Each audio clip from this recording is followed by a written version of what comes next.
Hello everyone. आज मैं आप सबके साथ केक बनाने की रेसिपी शेयर करने जा रही हूँ, जिसे बनाना तो बहुत आसान है, साथ ही इसे खाकर भी मज़ा आ जाता है क्योंकि ये मैदे से नहीं बना है, ये सूजी का बना हुआ है। और इसे बच्चे बड़े सब बहुत पसंद से खाते हैं, बहुत ही खाने में यमी होता है। और साथ ही साथ ये बहुत न्यूट्रिशियस भी है क्योंकि इसमें कोई मैदा नहीं है, सूजी से बना हुआ है, आम से बना हुआ है, ड्राई फ्रूट्स है, मैंगो है, इसलिए ये बहुत ही हेल्दी होता है। तो आइए रेसिपी शुरू करते हैं। तो इसके लिए सबसे पहले हम लोग लेंगे 1 कटोरी सूजी, उसके बाद आधी कटोरी चीनी। सूजी जितना होगा उसका हाफ चीनी होगा। इसे हम एक मिक्सर ग्राइंडर में ग्राइंड कर लेंगे, सूजी और चीनी को एक साथ, ताकि ये बराबर से पिस जाए क्योंकि सूजी मोटी होती है। इसे ग्राइंड करने से ये थोड़ी बारीक हो जाती है। फिर हम इसमें मिलाएंगे 2 से 3 छोटी इलायची। छोटी इलायची हरी इलायची को कहते हैं। इससे स्वाद अच्छा आता है। तीनों को मिक्स करके ग्राइंड कर लेंगे बिल्कुल बारीक, ताकि सब एक में मिल जाए। उसके बाद हम लोग एक छलनी लेंगे, उसकी मदद से सारे सूजी को छान लेंगे। छानने से क्या होगा कि सूजी और चीनी एक साथ तो मिलेंगे ही मिलेंगे, साथ में इस मिक्सचर में एरेसन हो जाएगा, तो केक ज़्यादा फूलेगा। तो इस स्टेप को बिल्कुल भी स्किप मत कीजिएगा, इसको छानना बहुत ज़रूरी है। इसमें कोई लम्स भी नहीं रहेगा छानने से, और ये अच्छा हो जाएगा, एक जैसा हो जाएगा। फिर हम दूसरे बैच को भी लेके और उसको भी सेम प्रोसेस से छान लेंगे। तो 2 बैच में हमारी सारी सूजी छन जाएगी। इसको हम साइड रखेंगे और फिर हम एक लेंगे बड़ा सा पका हुआ बिल्कुल ही मीठा आम। क्योंकि आम इस रेसिपी का कोर इंग्रेडिएंट है, तो हमें आम सोच समझ के लेना है जो कि मीठा हो और स्वादिष्ट हो।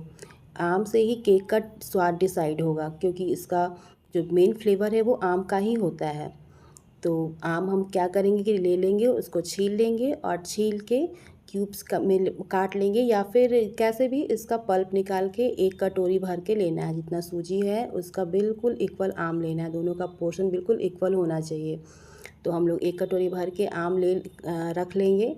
और उसके बाद क्या करेंगे कि दूध लेंगे, कोई भी ठंडा सा दूध नॉर्मल रूम टेम्परेचर पे, जिसमें मलाई हो। आधी कटोरी हमें मलाई वाली दूध लेनी है। और आम, दूध और आम को हम एक मिक्सचर ग्राइंडर में एक साथ ग्राइंड कर लेंगे। इतने अच्छे से ग्राइंड करना है कि आम एक भी उसका टुकड़ा खड़ा नहीं होना चाहिए, बिल्कुल बारीक पिसा होना चाहिए। एक परफेक्ट प्यूरी होना चाहिए आम और दूध का, ताकि केक में कोई लम्स ना बने। उसके बाद हम लोग क्या करेंगे, इसे ग्राइंड करके और जो पीसी हुई सूजी पहले से रखी हुई है उसमें अच्छे से मिक्स कर लेंगे। मिक्स करने का प्रोसेस भी हमें बिल्कुल आराम से करना है, क्योंकि सूजी और आम को एक साथ अच्छे से परफेक्टली मिक्स होना बहुत ज़रूरी है। इसको फेंटने में लगभग 5 से 7 मिनट का समय लगेगा। और उसके बाद हम लोग क्या करेंगे कि इसे एक साइड रखेंगे। फिर एक पैन में हम लोग बटर ले लेंगे। बटर लेंगे लगभग 3 टेबल स्पून जितना, और उसको अच्छे से गरम करेंगे। देखिए यहाँ बटर अच्छे से धीरे धीरे पिघल रहा है। बटर को जलाना नहीं है, बस पिघलाना है। पिघलाने के बाद हम लोग केक के बैटर में 3 बड़े टेबल स्पून इतना बटर मिक्स करेंगे। थोड़ा ज़्यादा हो सकता है, पर बहुत ज़्यादा या बहुत कम नहीं। हर चीज़ का प्रोपोर्शन बिल्कुल इक्वल होना चाहिए, बिल्कुल नापा तौला होना चाहिए, तभी हमारा केक बिल्कुल परफेक्ट निकल के आएगा। बटर लेने के बाद हम लोग इसे भी बैटर के साथ अच्छे से मिक्स करेंगे। बटर और बटर को एक साथ मिक्स करना बहुत ज़रूरी है, ताकि बटर सारे बैटर में अच्छे से मिल पाए। इस स्टेप में भी थोड़ा 1 से 2 मिनट का समय लग जाएगा, लेकिन ये अच्छे से मिक्स हो जाएगा। देखिए कैसे धीरे धीरे मिक्स कर रही हूँ।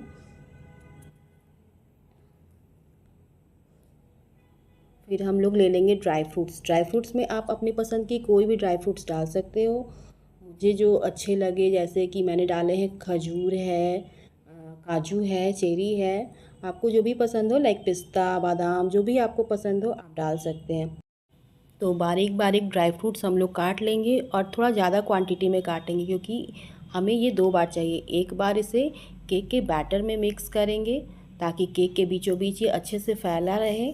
और दूसरा बैच कब डालेंगे, जब हम लोग केक के बैटर को मोल्ड में डालेंगे, तो उसके अपर लेयर पे स्प्रिंकल करेंगे। उससे स्वाद तो अच्छा आएगा ही आएगा, ताकि हमारा केक साथ में देखने में अट्रैक्टिव लगेगा। तो उस समय के लिए भी आप आधा ड्राई फ्रूट्स बचा के रखें, या फिर आप बाद में काट लो। देखिए इसको अच्छे से मिक्स कर दिए। अब मिक्स करने के बाद हम इस बैटर को रेस्ट पे रखेंगे 1 से 1.5 घंटे के लिए। इसे रेस्ट पे रखना बहुत ही ज़रूरी है क्योंकि उस टाइम में ये सूजी जो है वो अच्छे से फूलेगी, उसे फूलने का टाइम मिल जाएगा। तो एक या 1.5 घंटे इसे रेस्ट पे रख दें।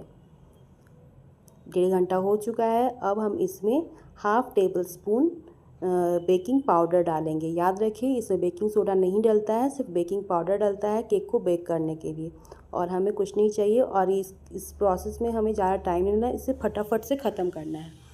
उसके बाद हम एक लेंगे केक बोल या आप केक टिन जो भी आप यूज़ कर रहे हो केक बनाने के लिए, या तो उस पर बटर पेपर बिछा दो। मैं इसे बटर से ही ग्रीस कर ले रही हूँ ताकि हमारा केक चिपके नहीं।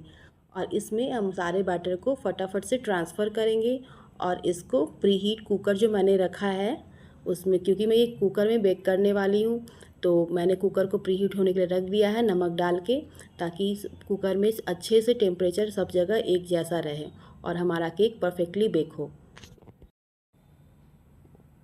तो सारा बैटर हम लोग डाल लिए हैं इस बाउल में और उसके बाद से जो हमने ड्राई फ्रूट्स अलग काट के रखे थे उसको ऊपर से इस पर स्प्रिंकल करना है। जैसा कि मैंने पहले ही बताया था कि हमें 2 बैच में ड्राई फ्रूट्स चाहिए होगा, तो जो हमारा बैच एक रखा हुआ है उसको यहाँ पे यूज़ करेंगे, सारा स्प्रिंकल करेंगे। देखिए केक का लुक कितना सुंदर आ रहा है।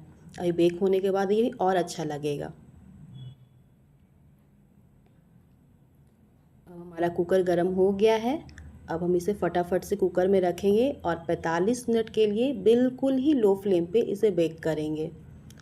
याद रखिए ज़्यादा फ्लेम नहीं होना चाहिए, नहीं तो केक हमारा जल जाएगा, पकेगा नहीं अच्छे से। बिल्कुल लो फ्लेम चाहिए और 45 मिनट से 50 मिनट में ये परफेक्टली बेक हो जाएगा। अगर नहीं बेक हुआ तो आप इसे टूथपिक की मदद से चेक कर लेंगे कि केक हमारा बेक हुआ है कि नहीं हुआ है। अगर नहीं हुआ होगा, टूथपिक गंदा निकलेगा तो आप इसे दोबारा थोड़ी देर के लिए चढ़ा दें। देखिए मेरा टूथपिक बिल्कुल क्लीन निकला है, तो मेरा केक अच्छे से बेक हो चुका है। अब हमें दोबारा इसे पकाने की कोई ज़रूरत नहीं है। देखिए केक का लुक कितना सुंदर आ रहा है। अब हम केक को काट के देखेंगे कि केक कैसा है अंदर से। देखिए हमारा केक बिल्कुल परफेक्ट बना है, जैसा मुझे चाहिए था बिल्कुल वैसा केक बना है। ये खाने में भी बहुत स्वादिष्ट है और देखने में भी है और साथ ही साथ हेल्दी भी है। बहुत ही न्यूट्रिशियस केक है। सिर्फ इसमें ड्राई फ्रूट्स हैं यही सब हैं, तो ये न्यूट्रिशियस केक तो है ही, टेस्टी भी है। Please do like, subscribe and share my channel. Thanks for watching.